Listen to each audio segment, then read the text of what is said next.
Hi guys, so it's week day 6 today. I just finished taking a shower, so I'm going to have breakfast downstairs, and then at 9 I have a tour to Cape Point, Cape of Good Hope, and Boulders Beach. So I'm going to be swimming with penguins, and then yeah, I'll show you guys. So I'm literally going to be there for the whole day because my tour starts at 9 till 5. So I'll take you guys through the journey. Thanks, bye. Traditional singer, songwriter, musician. Hey guys, Comes to West means a lot to me because so I grew up here. I'm on a It's bus very, very close tour. community, and So I I would took also say there's the a lot of love. sightseeing Cape I was starting Town. off the day in a I'm on a tour so when I'm to sitting there Cape with my Point, guitar, it actually Cape brings of Good absolute Hope, peace, clarity and of my mind. So there's no distractions, so I can just be. Okay, a very good morning to So my all the tour beautiful starts. smiley people on board the Cape Point Explorer. And again, I'll be giving you a lot more information about the hike itself once we enter the park. And that's where we're all going, folks. And from there, we're going to make our way to what must be one of the highlights of the day, the African penguin colony down at Boulders Beach. We'll be there for at least an hour before then making our way back to the city to hopefully arrive round about 17:15 or quarter after 5. So that's the amazing day we've got in store for you folks. Now, just a few house rules as well. We practically also have an onboard rain, but not so well with thunder. Now, I'm very, very excited to be hosting you folks today. In fact, Cape Point, having had the honor of being born and living most of my life in the city, Cape Point is one of my all-time attractions. I've been always taken aback as to what awaits and what greets me on my arrival. It's never ever been quite the same. In fact, today all of you are going to experience what a very famous explorer experienced and had the following to say. He said that this cape is the stateliest thing and the fairest cape we've seen on the entire circumference of the earth.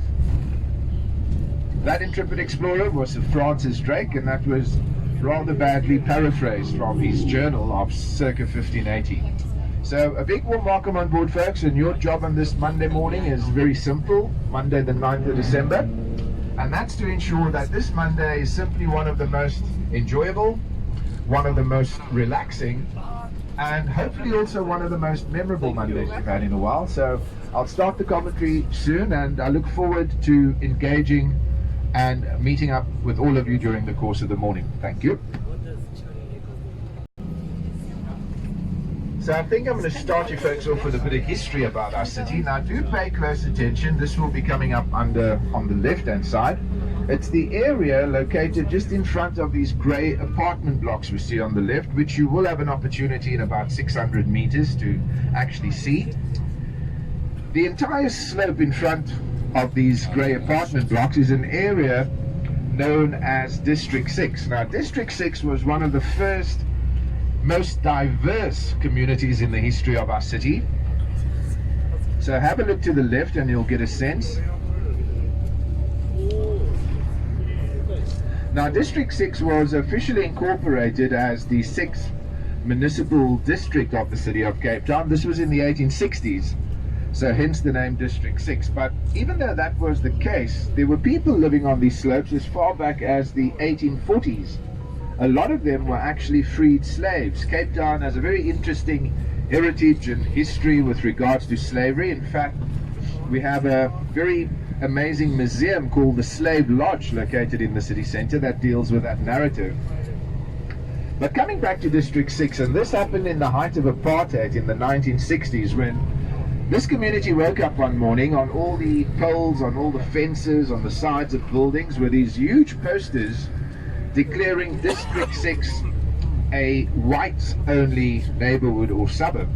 Now, this was one of the very fascist apartheid laws known as the Group Areas Act, but in reality what it meant, in a matter of days, the bulldozers start rolling into District 6, and they basically go street by street, not only forcing families out of their homes, but bulldozing their homes as well so that they could not return. And for the next 8 years, a mass exodus was started from the city to some of the most far-flung regions of the flatter parts of our peninsula, which you can view from this location, an area called the Cape Flats. But once the dust had settled, more than 60,000 people had lost not just their homes, but also their livelihoods, being based close to the city as well as the harbour of Cape Town.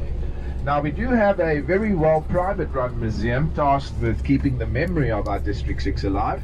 And again, you can visit it, situated in District 6, closer to the city centre side, called the District 6 Museum as well.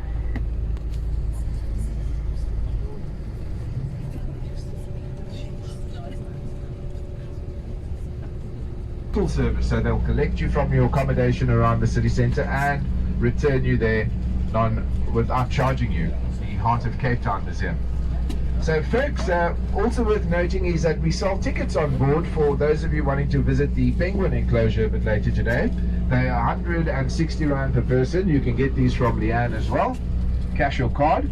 And it's worth mentioning, if there are any local South Africans or even members of the SADC community on board, that you would qualify for a discount on condition you have a valid original ID document. But then unfortunately it also means that you have to go and stand in the queue. So that's the reason we sell them on board, so that you don't have to queue. I'll be able to process you as soon as we arrive. Now have a look to the right, folks, and what you're going to be looking at is the very first or oldest university in South Africa, currently ranked 159 globally and #1 for the continent of Africa. So this is the University of Cape Town, ladies and gentlemen, or UCT as the locals refer. And it's probably best remembered for its near idyllic postcard-like setting on the slopes of Devil's Peak, which happen to form part of the Table Mountain range as well. Now, as you can well appreciate, being the very first or the oldest university, over the many years, over the decades, it's scooped up quite a lot of interesting accolades, awards, distinctions and the like. In fact, it's home to no fewer than 5 Nobel laureates. It's also the institution that saw the very first black woman in our city graduate. This was some time back. In 1932, a daughter of District 6 by the name of Sissy Gould graduated with a Master in Arts, and she's often very fondly celebrated and commemorated as being one of our youngest, brightest, most fearless activists in the face of the cruel apartheid system. Now, more recently, and this occurred in 1994, another Cape Townian by the name of Mark Shuttleworth, he graduated from business studies in 1994, and what's super impressive, in that same year was able to start up an IT company called Thought Consulting, which initially had to operate from the garage of his mom and dad's home.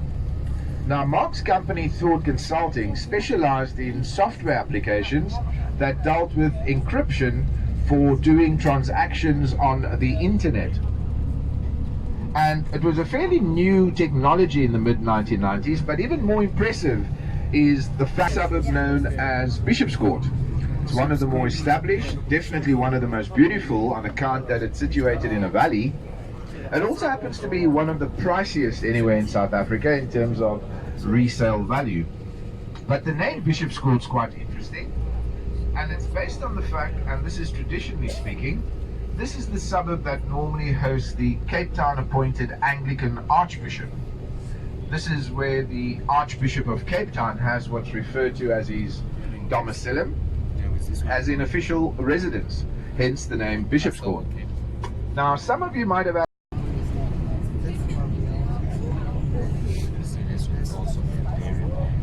so folks, as we descend the bridge that we're about to go up, keep looking to your right. You'll see some parcels of agricultural land coming up, and what we try to spot are men in orange jumpsuits, men wearing orange overalls. I can see there's one out there, one or two. There should be more.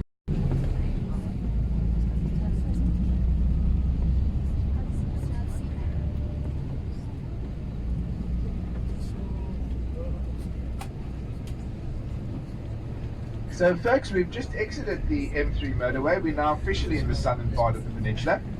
And I want you to pay attention to these green signage posts coming up. See if you can identify the suburb known as Retreat. It's rather interesting how Retreat got its name. In fact, it relates directly to that very powerful, that very wealthy private corporation that would occupy what would become known as the Cape Colony for a period of approximately 150 years.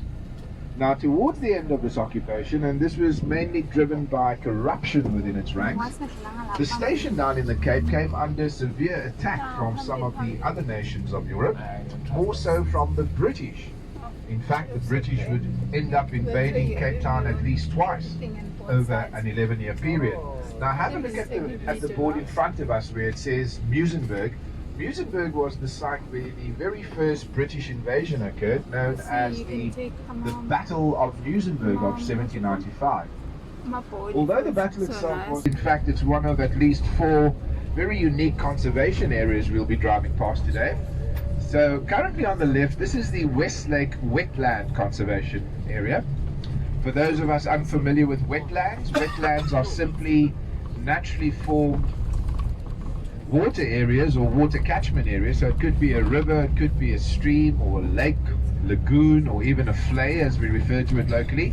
But more importantly, we have these very close to the shorelines of our peninsula. So it's a huge clue telling us that we are approaching a shoreline, which in this case will be the False Bay eastern side of our peninsula, or the Indian Ocean as it's also known. But coming back to wetlands, wetlands provide a very natural, a very needed atmosphere, or biosphere rather, for some of our very rare, unique plant species. They're also home to some of our smaller creatures, in fact some that have been added onto the local extinction list, like the leopard-spotted toad. Not to mention more than 120 species of bird life. So you could say that the wetlands of our peninsula are then some of the spaces that, well, really get the birding communities all excited.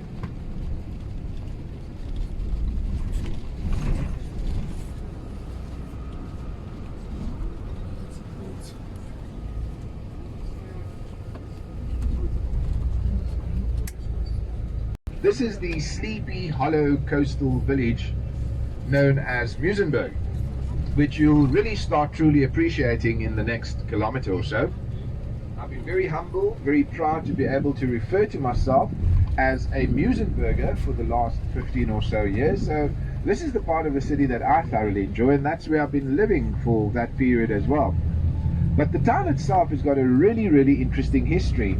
You could argue it's the result of some of the wealthiest individuals living in South Africa at the time. This was the mid-1850s, deciding to turn this portion of our peninsula into a little end-of-year coastal holiday retreat. In fact, back then it was billed as the Brighton Beach of South Africa. People of the likes of the billionaire Cecil John Rhodes, the diamond and gold magnate, the Oppenheimer family of Anglo-American Corporation fame, as well as various business luminaries from all over Europe who either lived here or had business interests in South Africa at the time. So with that came quite a bit of money, quite a huge amount of development, and very soon thousands of people started arriving in our little village. Internationally speaking, we're also known for many different things. In fact, the area I'm about to refer to is right in front of this huge brown and white building at 11 o'clock, the one with all these satellite dishes on its roof, an area known as Surfers Corner, which according to National Geographic is rated as the top spot on the planet to learn how to surf. Also note the first surf shop in Cape Town on the corner, Muizenberg Corner Surf Shop, dating back to 1971. So have a look to the left, folks, and you'll get a glimpse of Surfers Corner, which I've got absolutely no idea what the waves are doing. It seems a bit flat, but as always, quite a few people out enjoying the morning surf so far.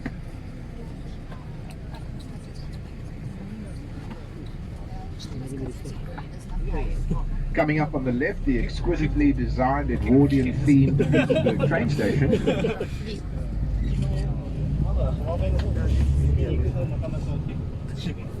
And if you keep looking to the right, just past the construction site, you'll note a little white cottage, which happens to be one of the very first post offices on our planet, dating back to the Dutch period, circa 1780. Posthuis means post office in English.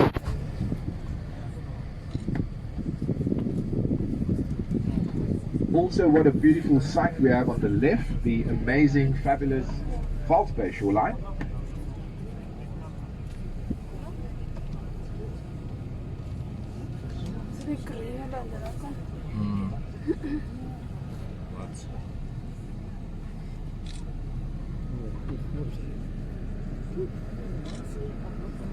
Now, quite a lovely home on the right. This is the home of Count Labier of Venice, Italy, originally.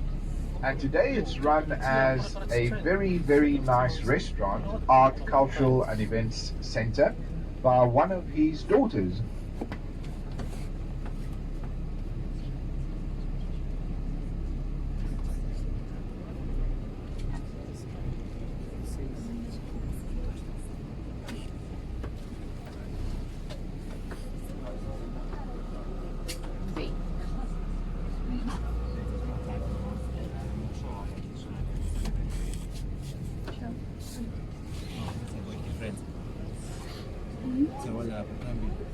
Now folks, I'm sure most of you will be able to see this, but if you have a look ahead, straight ahead, just to the left of the railway line, you should see a cottage close to the water's edge.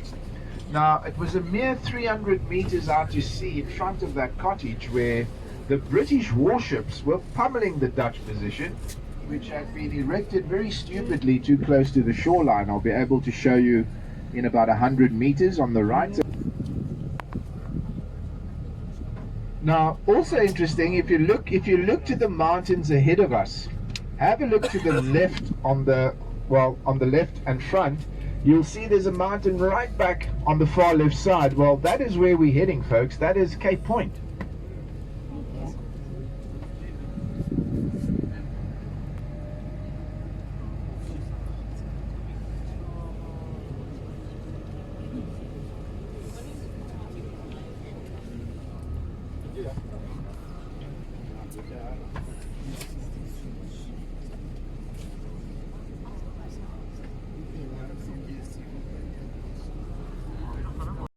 Can only be found along the shores of the Cape. The fish in question is the humble snook, spelled S-N-O-E-K. Now, just a bit of a heads up, unfortunately you're not going to find it on most fancy restaurant menus, as it's quite a bony fish, but these are big bones, not small bones, so it's very easily manageable. But when prepared correctly, it's got some of the enjoy a fish or seafood. You might want to make a note for what I'm sure thousands of Cape Townians are digging into this morning, for what we refer to as a parcel of snook and chips. So folks,